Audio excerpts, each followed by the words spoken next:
Everyone. So I'm really happy to be here with you today.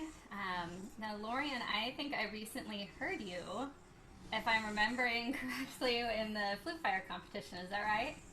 Yeah, I think you were the final round judge, weren't you? Right. Yeah, uh-huh. Yeah. Yeah, you played a beautiful Prokofiev. Thank you. I really appreciated your comments.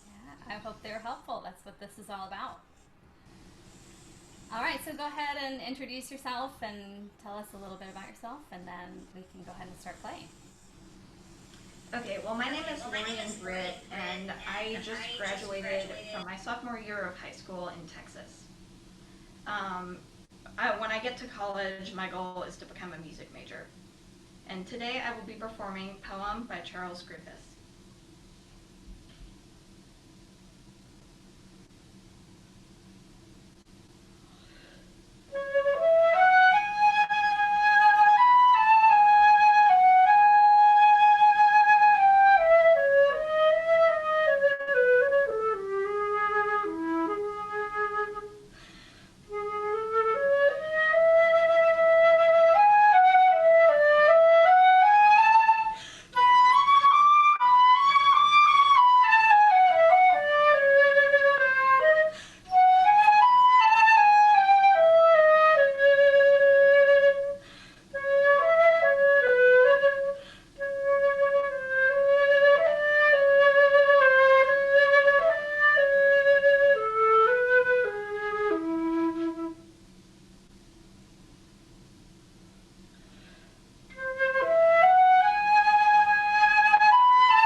Nice, Lorien. Really nice. Let's do a little bit of work, and then I do want to hear a little bit more of this in just a second. Really, really beautiful playing. A lot of excellent things that you do. I hear some nice color changes. I hear some nice intent in your phrasing.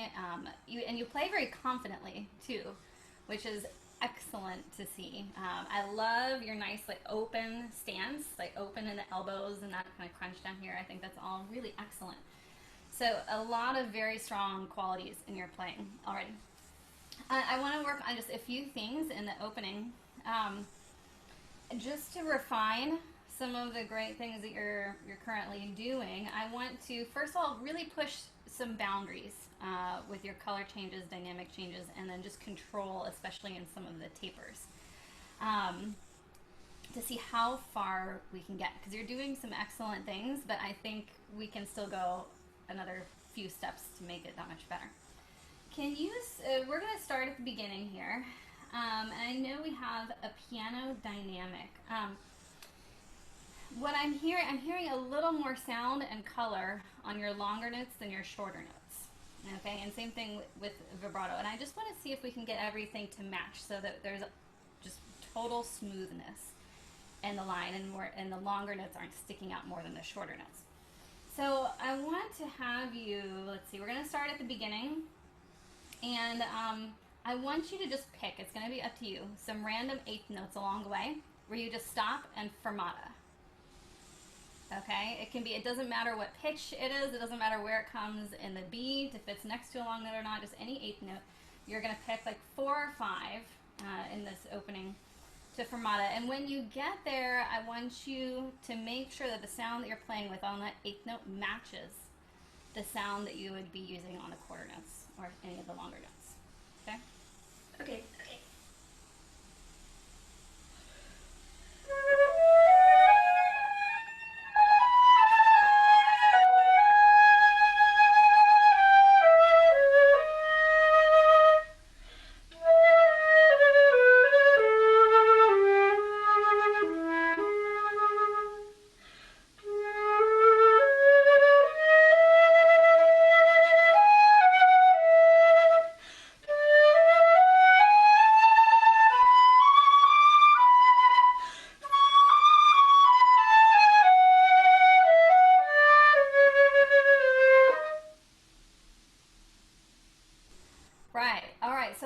Noticing in that when you got to your eighth notes? Were you making any of the small subtle changes for the sound?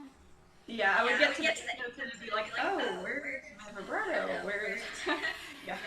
Right, exactly. Now that's not to say that you need like tons of vibrato on these moving notes, because you can go a little to the extreme and then we just sound a little nanny goatish with that. So you don't want to necessarily do that, but you do want to have just your ideal resonant and naturally vibrant sound, not necessarily vibrato, but vibrant sound on those eighth notes. Just because they're moving, we tend to back off a little bit on our air and our support. And so that's an exercise that I use for my students and in my own playing. And I do it in repertoire, I do it in scales, just to make sure that along the way, I'm playing with my ideal sound on every single note. All right, now with that in mind, and just thinking of those subtle changes that you made, can you just play as written? No fermatas this time.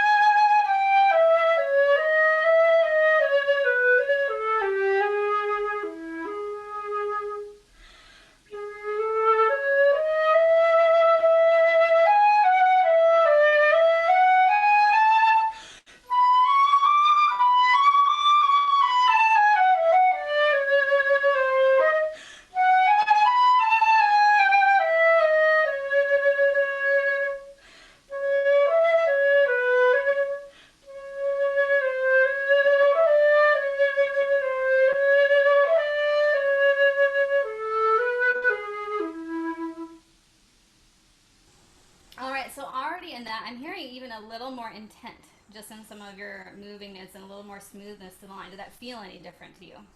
Yeah, it felt like I was focusing a lot more on the details as I went, which gave it more of a color and more grace. Exactly. Did you feel any more engaged in what you were doing? Yeah, definitely.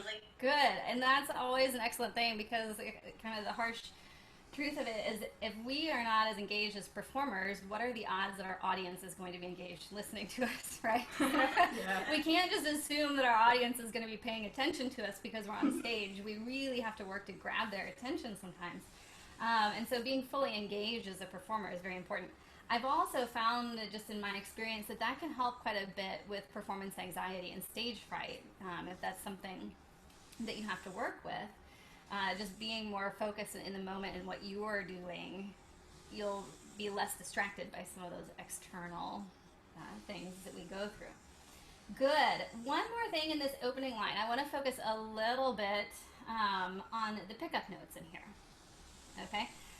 So I have a confession. Everybody here is going to hear this confession, even though it's slightly embarrassing. So when I was in high school, I would always hear my band directors, my teachers say, that line needs to move more. The phrase needs to move more. It needs to go somewhere, right? This is something we hear quite a bit. I was always confused by this, and so I would play faster. And then I would get in trouble for rushing, right? And so I was confused for a long time. Well, how do I create more movement and more motion without playing faster? And it's really just energy in our pickup notes. Okay, it's frequently described as walking, right? Our downbeats are very important, and that's like the step down. As it'll be hard for me to demonstrate it here. I don't know if I can set up my camera in a way that you can see it, but our step down is the downbeat, and that stabilizes us, and that's very important. But that's not what moves us forward. That's not what gives us energy to propel ourselves forward, whether we're walking or running or whatever.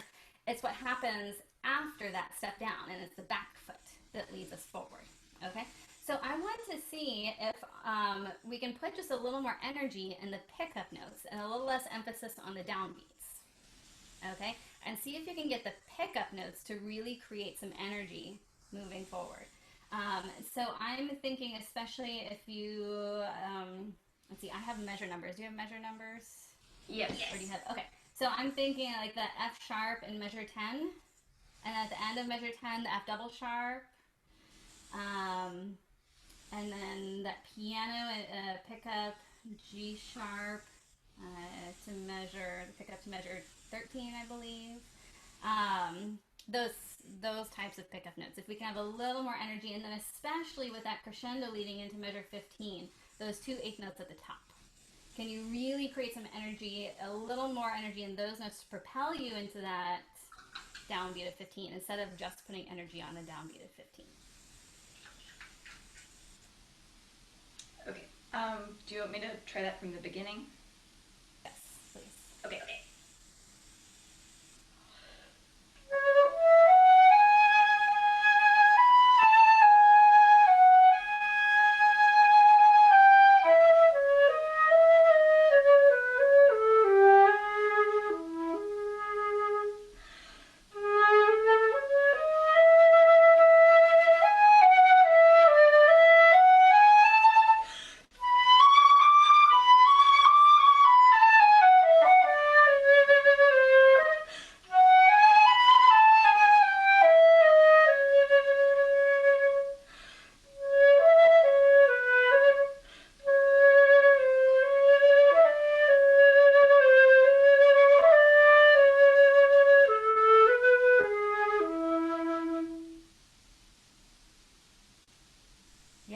That feels you. Yeah, like the other thing that we did, it just felt way more engaged, and I can focus a lot more on the phrasing and the intensity. Yeah, exactly. Yeah, so we need to focus on what's happening in the middle of the beat, right? We focus, you practice with your metronome, you make sure everything lines up. We put so much emphasis on the downbeats that the middles can get lost. And so both of these exercises, I think, will help you really focus on what's coming in between the beats, okay? Excellent. I thought that had more energy to it. I thought, just as a listener, it was more engaging. It sounded a little more confident as well. So all good things. I want to hear a little bit more of the piece. Can we skip forward? Let's see. We left off around measure, 85. Is that correct? Yes. Okay. Can we... what do I want to hear? Yeah, let's go ahead to your next entrance.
things. You had just some really amazingly beautiful pianos in the opening. I'm wondering if we can get that same quality in some of this busier stuff. This piano. I'm looking at it, like especially that pickup to 150. Okay.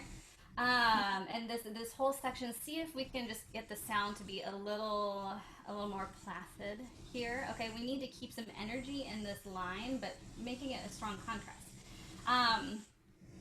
Now, in order to do that comfortably, I mean, true dynamics on the flute take a great deal of physical effort, right? So, and so in practicing, I feel like we have to always go a few steps too far to really build that physicality. And then when we're on stage, when we bring it back to where we actually want it to be in the performance, it's more comfortable. You know, it's like athletes that train, but they run with like weights on their ankles or whatever. You have to make it harder, right? And then in the moment, it's a little bit easier.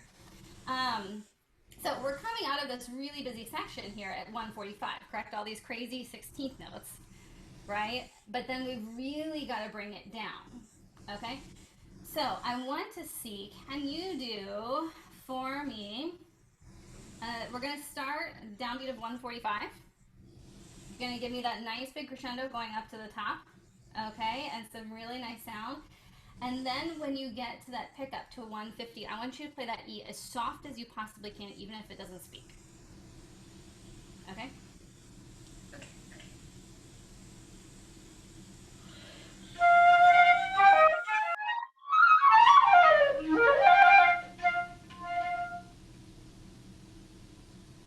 That was a much better piano. Now, was that comfortable? Not really. No, of course not. Especially right here in the moment. Okay, so I want you to practice really extreme like that, okay? And that's the only way we're going to be able to incorporate it then as a whole, is to be comfortable with it in just that moment. Okay, now let's talk a little bit about some of these 16ths in here. You're doing an excellent job. I don't feel, you know, it's possible, it's the internet, it's something like that with the sound, but I feel like not all of your 16th notes are speaking equally. They're not all projecting equally. Okay? Your technique is very good. So I think it's an air thing. Okay? Yeah. And so I think if we can work on shaping this just a little bit more and having a little more purpose in each of these 16th notes, it might help you.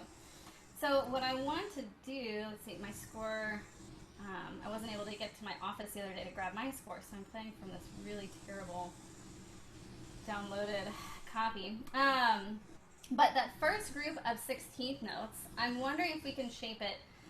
Can we think of this measure instead of 2 groups of sextuplets? Can we think of it as 3 groups of 4?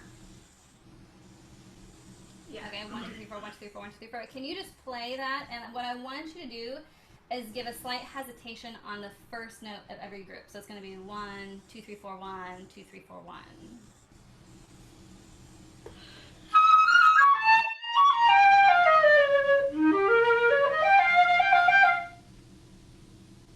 Good. Can you do that once more for me? And what I want you to focus on, we're going to kind of go back to what we did with pickup notes in that opening section. Can you put more energy on the 2, 3, 4, but still have that hesitation on the 1? So 1, 2, 3, 4, 1, 2, 3, 4, 1, 2, 3, 4, 1, and really lead into that 1.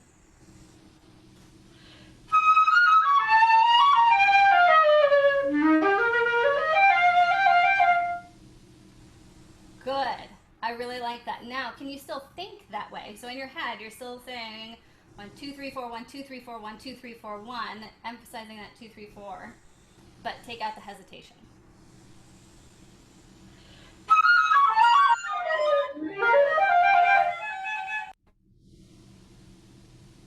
Sorry. Yeah. Can you try it once more? I know Christina's trying to mute me so that there's no feedback. Good. Try it once more. Can it be just a little bit quicker this time?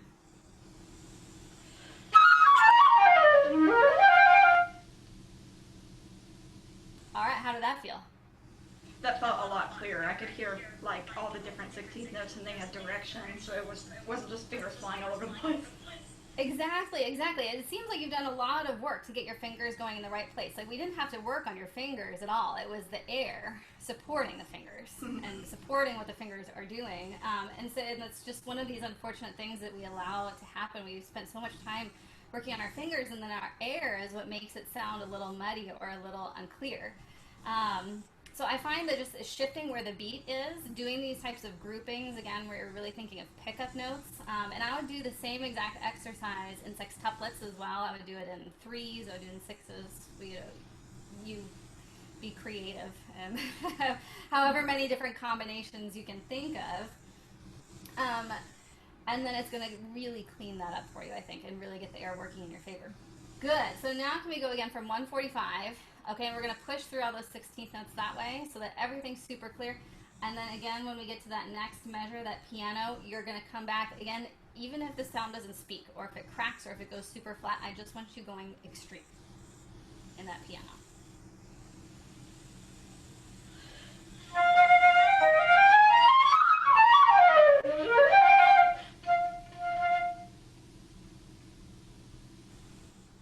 Yeah, how did that feel? Yeah, the focusing more on the 16th, I think, helped it a lot. And then also the way bigger contrast after all that is over. Yeah, it's a nice moment, right? And we have to, I think, I mean, we can do everything that's written on the page, but we still have to search for these really amazing moments that we can bring out and really ask ourselves, what more can I do to bring out this moment? And the answer that there's almost always more that we can be doing, right? Yes. And again, go to the extremes. I mean, we've all probably had teachers that say, I want you to play so loud that you crack, or I want you to play so, like I said, I want you to play so soft that it doesn't come out. And I find, a lot of times when I have students do that, I don't want to crack, or I don't want to play out of tune, or I don't want to play with a bad sound, and so we just have to kind of weigh what we want. Well, would I rather crack and play out of tune and have sound not come out by myself in the practice room so that when I'm on stage it's way better? Or would I rather play really conservatively on stage and not make all of these moments, And so we have to just be a little bit bold and be a little bit brave, I think, in the practice room and really push yourself and see how far you can go. Our mind is usually what limits us. It's not the actual physical aspect of playing the flute, usually. So don't let your mind limit what you can do. Don't let your mind say, oh, that piano is hard there after all the 16th notes. No, you can do it. Like, you proved it to all of us that you can do it. Okay? Do you have, let's see, I'm getting the time notice from Christina. Do you have any questions for me? Let me think. Yeah, for because the Allegro Scherzando part, I have problems with, like, keeping that soft. Do you think I should do the same thing as that, like, focus, like, playing as soft as possible? Yeah, okay. And I was wondering how I would incorporate some of the pickup stuff, because there are a lot of those in this part, and it's kind of hard to balance, like, focusing on that while also trying to be soft, while also keeping the energy. Let me see if I can find. Can you give me a specific measure number? 116.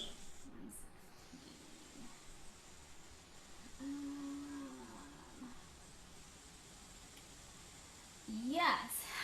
So with pickups, I do a similar thing like we did with those groups in the 16th notes, and just thinking 2 3 1 2 3 1 2 3 1, that kind of thing.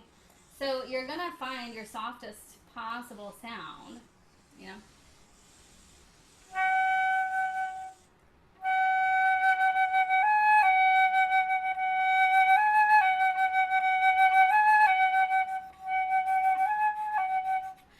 And just try to get softer, softer, softer. Again, make it uncomfortable.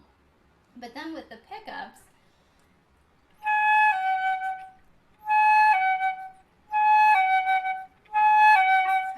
just practicing that gesture. And no gesture is too small. 2 notes, even 1 note as a pickup. You want your pickups to be played in a way where it would sound awkward if they didn't go on to another note. So as I'm playing that F double sharp,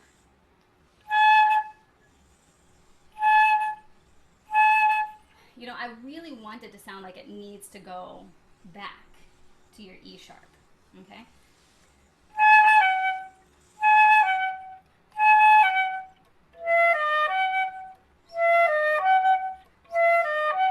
And so I find with the pickup notes and those gestures, it's not so much a physical thing that we need to practice.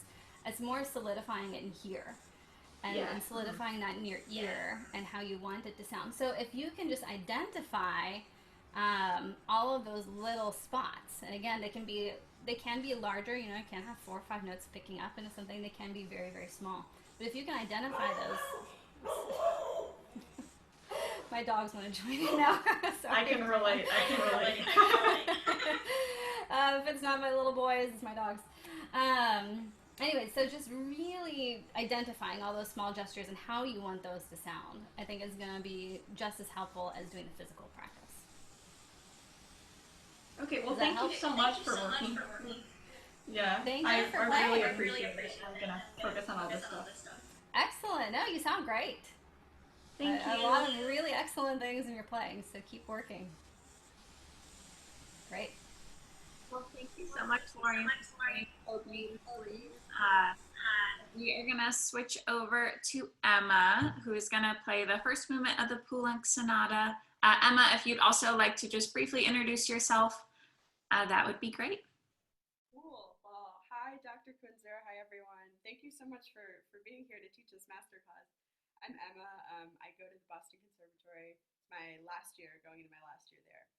And I'm playing Poulenc because I love it. Excellent. Looking forward to hearing you.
All right, really nice, Emma. Some really beautiful things that you're doing in some areas where you've got a great deal of finesse and control. That your subito pianissimo before circle 11 was really well done. That was very nice. So a lot of excellent things already happening in your playing. I want to focus on two things. I want to see also with you if we can get a little more clarity in some of your runs, and it's mostly the tail end of the run, just getting into that landing note. And then also smoothing out some of your larger intervals, especially in the forte dynamics. Because a lot of what you're doing is very smooth, but then we'll have a wider interval, and then the top note really jumps out. So I want to do some work with that as well. But can we, let's focus on the runs first. So I want to see if we can just go to that opening run in measure 5. And what I want you to do, we're just going to play under tempo, but I want you to tongue the last 3 notes. So you're going to slur 4, tongue 3 into the C.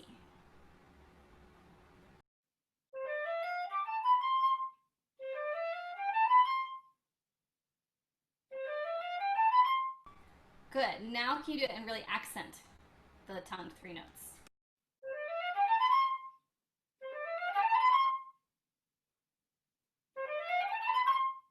Yeah, so it sounds to me like you're not quite coordinating the tongue on the G. Okay, see if you can really land on that very specific.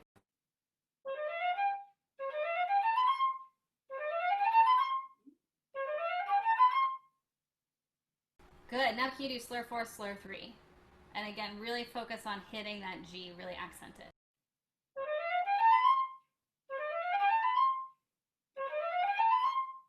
Good. So now when you play, you're going to do it just as written, but I want you thinking in your head those numbers in the groups, 1, 2, 3, 4.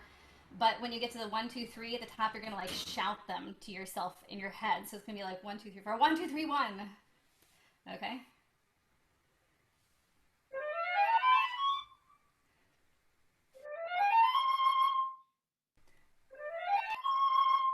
Right. Yeah, that's so much cleaner. Okay. So we flute players, we tend to rush the top few notes of runs. We're just really wanting to get into the landing note. So just be careful not to crunch those there at the top. Okay. And so that's what I would do for all of these quicker runs in here. They were all just a little bit squished at the very, very top. And again, I know your fingers are going in the right places at the right times, but it's a little too fast up there. I think your air is backing off a little bit, so it's giving the sense that it's a little mushy, okay? But I think that's going to be a pretty quick fix for you to make throughout. So let's take a look at some of these wider intervals. So the first one I noticed was just in measure 1, that D sharp to B, which we have that recurring interval there in those 8th notes. So I want to see if we can, do you work with vowel shapes in your oral cavity very much? I think that might really help you. That's something that has helped me smooth things out quite a bit in my playing. It's, when we have wider intervals, when we have to adjust, we don't always have keys that will help us get to the next note, right? We have to, when going from that D sharp to the B, we have to make sure it speaks in the right octave and not the lower octave. And so we do have to change our embouchure a little bit. We do have to change our air a little bit. But for me, what helps so much is to just change the shape of my mouth and go from more of an ooh or an ah or an o position to an e or an I or an I. Okay? And so what I want to try, we're going to do a few different things, but how I think of this when I'm working on wider intervals, I think of, using all of the tools that I have, right? And so our adjustment tools are going to be our embouchure, our air, and then our oral cavity, our mouth. Okay, and so if we want to overuse one of those tools, we have to take away the other. So first, I'm going to be really mean. I'm going to take away your embouchure and your air. Okay, and so what I want you to do, we're just going to try this totally out of context on a different note. Can you play, let's just do an A in the staff, okay? And then as much as you can, without changing your embouchure and your air, I want you to think of going from that ooh or o position to an e or an I position in your mouth, and see if you can get the octave to pop up.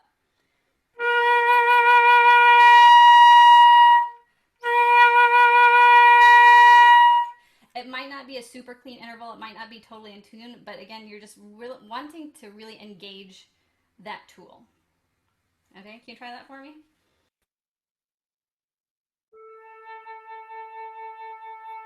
Wait, what note did you do? I'm sorry.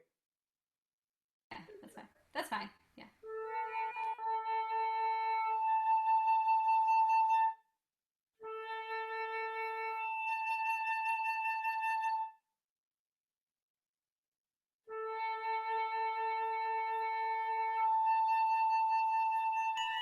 Good. Yeah. Some people think of just lifting the roof of their mouth. If you want to think of, the shape, the position of your soft palates, everybody thinks of it slightly differently. Um, but now when you add just a little bit of your embouchure and a little bit of your air back into the picture, it's going to make that interval a lot easier. Okay, so can you try again just that octave, now using all of the tools? The one in the sonata. No, just again that A to A.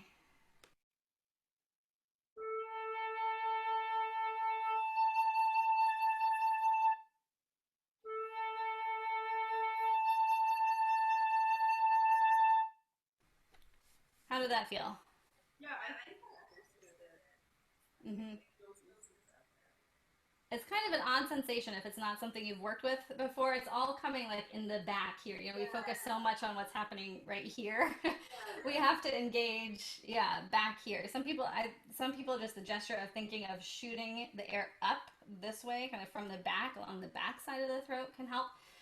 So now we're going to take it in the piece, that D sharp to B.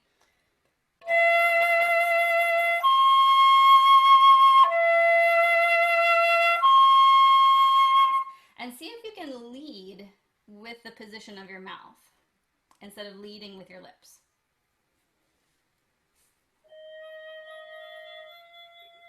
Oh, yeah.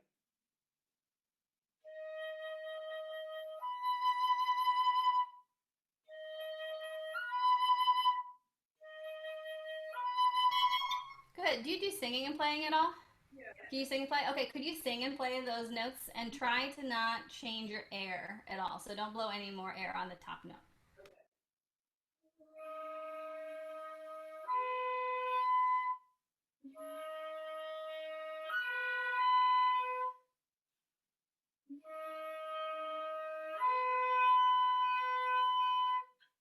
Okay, yeah, so I think you could engage in here just a little bit more.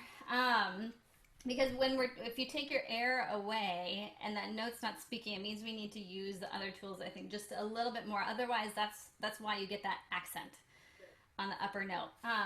So see if you can really.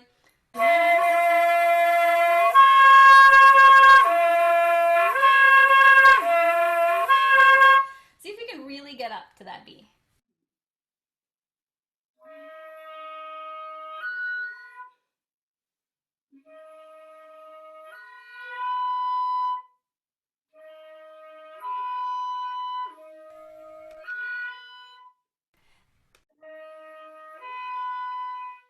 That's the right idea. That's the right idea. It seems like you're at least engaging a little bit more here. Okay, now take the singing away. Take the air away. Use the embouchure and the mouth, the position here.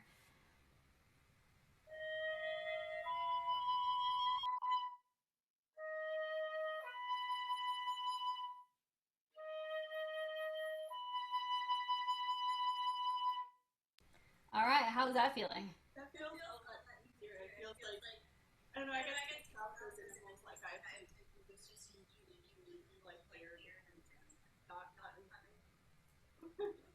Yeah. Yeah, I mean, from here, that interval sounded a lot smoother and just more even and dynamic as well.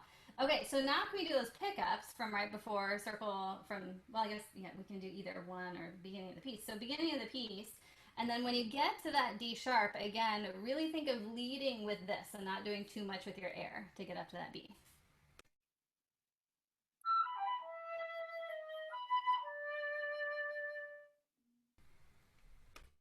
It was better. It was better that time. Can you take vibrato away?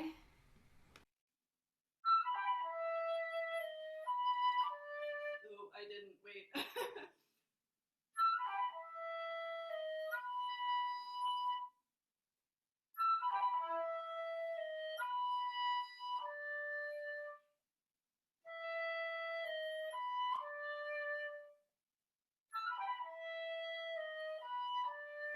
There you go. That was a good one.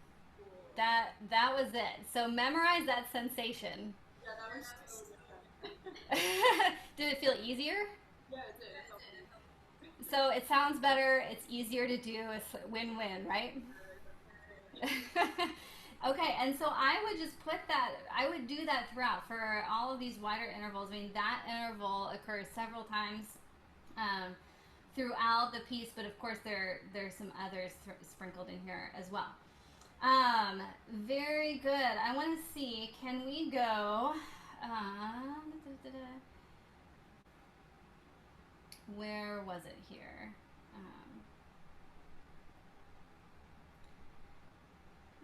Let's just, can we go to 4 for a second?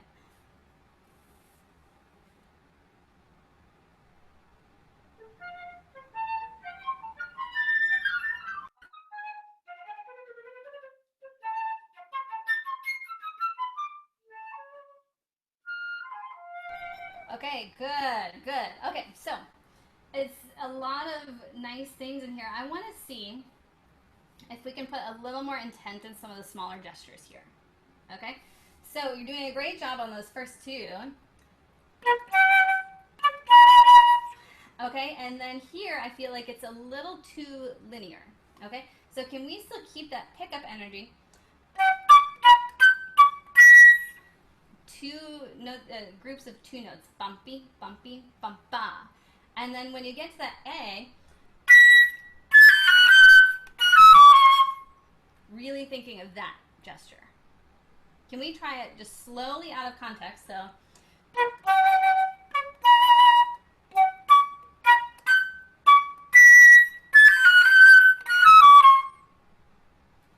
with those hesitations and they're totally out of rhythm.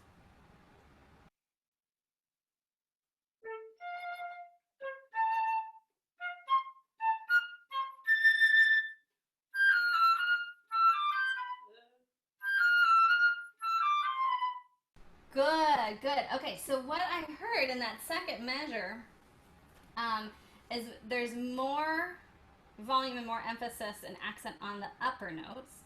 Can we get a little on the lower notes that's going to spring you? We have to build our momentum on the lower notes to really get into the upper notes. Can you try that once more?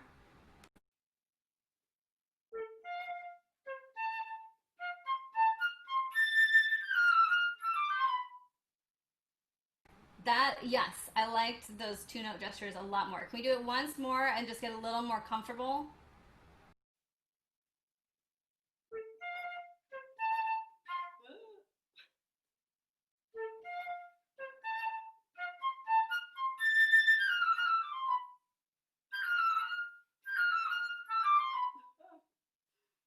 There you go. That's the right idea. Okay, can you do it once more? Again, super slow motion and super exaggerated. Like, not like any way you would want to play it on stage. Like, everything ultimately exaggerated.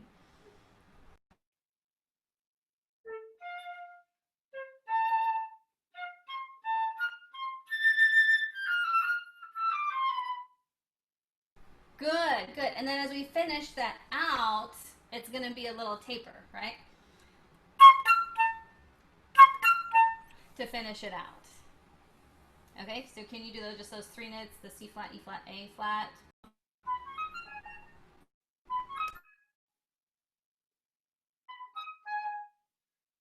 Good, good. Now can we put everything together in context and rhythm?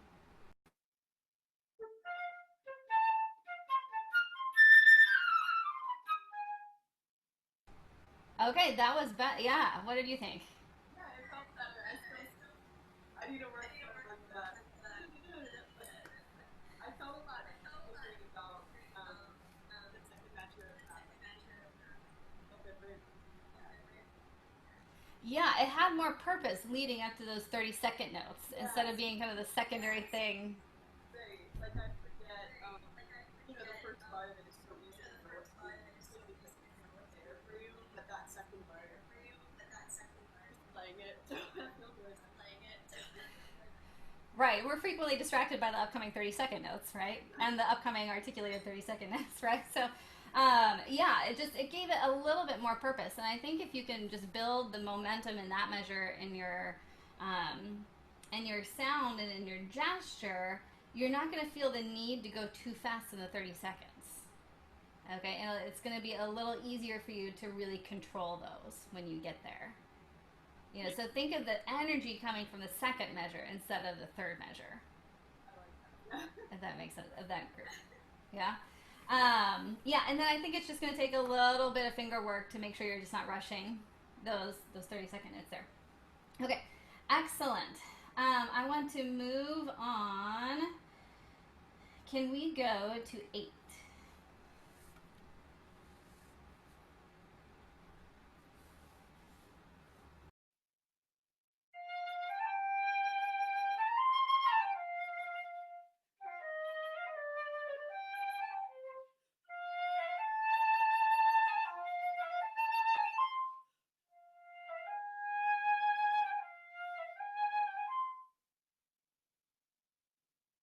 Okay, so in this section, I'm wondering if we can just get things to be a little bit more smooth. Okay, I'm hearing it's a sound and a vibrato accent on a lot of these long notes. Okay, so I'm wondering if there can be just a little bit more work done on the 30 seconds. Okay, they're smaller notes, they're shorter notes, they don't have as much time to speak, they're not going to resonate as much as the longer notes. So that just means we have to work a little harder on those to get them to sound equal to the longer notes. Okay, so I mean, it's a generalization, but the shorter the note, the faster the air needs to be, or the more the air needs to be. Okay, so that we can balance those out. So can you try, I just want to hear like a measure or two. Your air is going to have to feel a little uneven though, in order to make it sound even. Okay?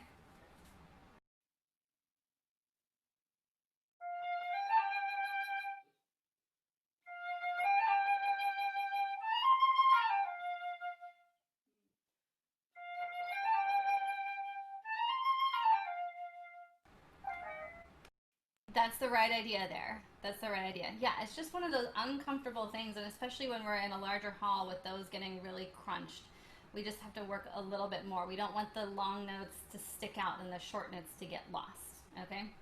So always just a little bit more air and a little more work on those short notes. All right, I'm getting some time signals from Christina here. Did you have questions about anything? Or any place you wanted to hit? I think. Do you have any quick tips for that part? Because I kind of blew that when we did it. So that spot, I'm going to go back to, I think I was talking about this with Lorien. We have to make it harder Yeah. in order to make it easier. I play that as harmonics. Okay, so I mean the lower, the B flats and the A's, I'll play as written, and then in the third measure of that, you play as written. But for all of the higher notes, I use a lower octave fingering and play it as a harmonic. So the G flat, E flat, D's, all of those I play as harmonic. So can you actually try this? I think we have just enough time. Play it, don't do the double tongue. Just play it as 16th notes, but with the upper notes as harmonics.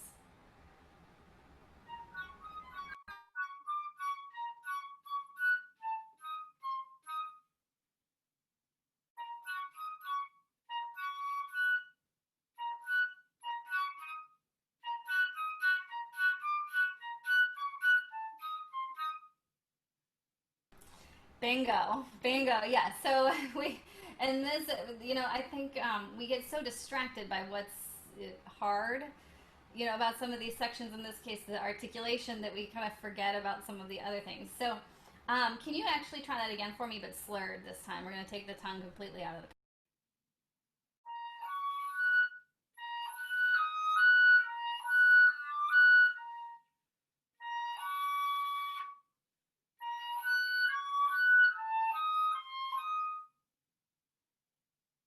Yeah, try that once more. See if you can get them a little more instantaneously.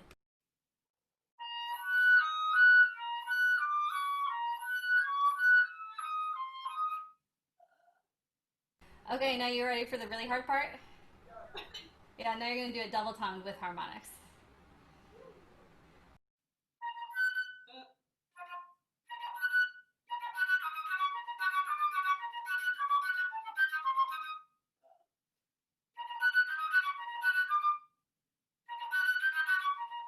Oh my gosh. Yeah, okay. But even after that, so not 100% successful, which is typical, it's normal for trying that. Even just after doing a little bit of that, go back and try it as written now. Oop.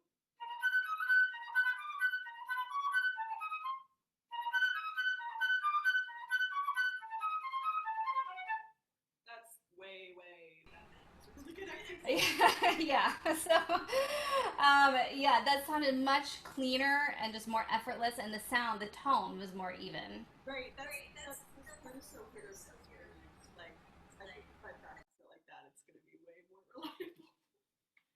Cool. Yes, so that's something that I do all the time in my playing and teaching. You just have to find ways of making something that's hard harder. Right. And then when you go back to playing it as it's written, it seems really easy. And you're like, why was this ever hard? I don't know. um, but yeah, you just have to take it to the extreme and be a little creative in how you make things difficult. You know, I mean, strapping ankle weights to ourselves while playing that is not going to make that more difficult, like a runner would, might do. But we have to find other ways. So something like this, anything in the high register harmonics is something I do a lot of. I would also do this with singing and playing. And I would do it both singing just a drone low pitch as well as following the shape of the pitch. I would do both. I have found that both techniques can be helpful to different types of students. Some find one more helpful than the other. So I would experiment and try both to see what helps you the most. Awesome. Yeah, good. Thank you so much. Yeah, excellent playing. Some really beautiful things.